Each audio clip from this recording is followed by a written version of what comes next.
அனைவருக்கும் வணக்கம். அனைவரும் நலமோடு இருக்கிறீர்களா? நான் முனைவர் நீலமேகம் நிமலன், சோழன் உலக சாதனை புத்தக நிறுவனத்துடைய நிறுவனர் மற்றும் முதன்மை ஆசிரியர். இவையெல்லாம் தமிழ் சொற்கள் இல்லை என்று கூறி அனைவரையுமே வியப்பில் ஆழ்த்தி இருக்கிறார் இலங்கையின் மட்டக்களப்பில் வசித்து வரக்கூடிய பிரசாத் ரம்யா தம்பதியின் 3 வயது குழந்தை பவிஷ். எடுத்துக்காட்டாக, விவசாயம் என்பது தமிழ் இல்லை, வேளாண்மை என்பதுதான் தமிழ். விவசாயி என்பது தமிழ் இல்லை, உழவர் என்பதுதான் தமிழ். பிரதானம் என்பது தமிழ் இல்லை, முதன்மை என்பதுதான் தமிழ். சந்தோஷம் என்பது தமிழ் இல்லை, மகிழ்ச்சி என்பதுதான் தமிழ். வாகனம் என்பது தமிழ் இல்லை, ஊர்தி என்பதுதான் தமிழ். இது போன்று 30 வேற்றுமொழி சொற்களுக்கான, குறிப்பாக சமஸ்கிருத சொற்களுக்கான தமிழ் சொற்களை கூறி அடையாளப்படுத்தி இருக்கிறார். நம்மிடம் ஒரு பொருள் இல்லையேல் வேறு ஒருவருடன் கடன் பெறலாம். ஆனால் நாம் முழுமையாக இருக்கும் போது, நிறைவாக இருக்கும் போது ஏன் கடன் பெற வேண்டும்? அதாவது 2600 ஆண்டுகளுக்கு முன்பே முறைப்படுத்தப்பட்டு ஒரு ஒழுங்கு செய்யப்பட்ட கல்வி முறையோடு இருந்தவர்கள் தான் தமிழர்கள். இன்று இருக்கக்கூடிய மொழியியல் ஆய்வறிஞர்கள் அனைவருமே ஒன்றிணைந்து உலகில் இன்றிருக்கும் மொழிகளிலே முதன்மையான மொழி தமிழ் என்று உறுதிப்படுத்தி இருக்கிறார்கள். அப்படி இருக்கும்போது நாம் ஏன் கடன் பெற்றிருக்க வேண்டும்? கடன் பெற்றிருப்போமா? நிச்சயமாக இல்லை. அப்படியானால் என்ன நடந்தது? தமிழ் மொழியினுடைய சிறப்பை சீர்குலைப்பதற்காக நூற்றுக்கணக்கான சமஸ்கிருத சொற்கள் உள்நுழைக்கப்பட்டன.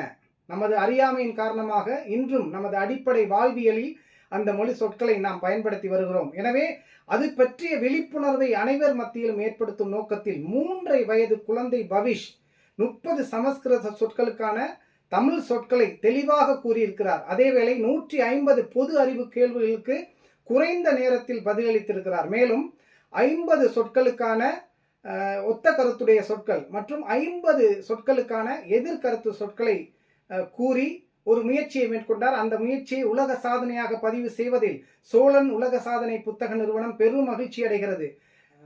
சோழன் உலக சாதனை புத்தக நிறுவனமும் பீப்புள் ஹெல்பிங் பீப்புள் ஃபவுண்டேஷனும் இணைந்து நடத்தியிருந்த இந்த நிகழ்வை மட்டக்களப்பு கதிரவன் சமூக அபிவிருத்தி நிறுவனம் ஒருங்கிணைத்து நடத்தியிருந்தது.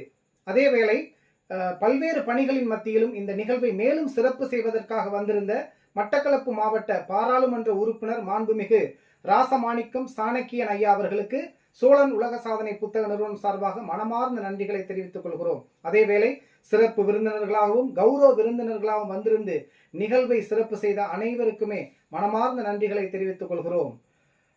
இங்கே அந்த 3 வயது குழந்தை பவிஷ் கூறிய 30 சமஸ்கிருத சொற்களுக்கான தமிழ் சொற்களை தற்போது பார்ப்போம். நன்றி, வணக்கம். ஆரம்பம், வாகனம், அபாயம், சந்தேகம், அர்த்தம், பிரதானம், ஆச்சரியம், ஆயுதம், ஆரோக்கியம், விவசாயம், விவசாயி, கலாச்சாரம், அநேகம், அகங்காரம், ஆராதனை, அற்புதம், உத்தரவு, உற்சாகம், கல்யாணம், உக்கிரமான, உபயோகம்.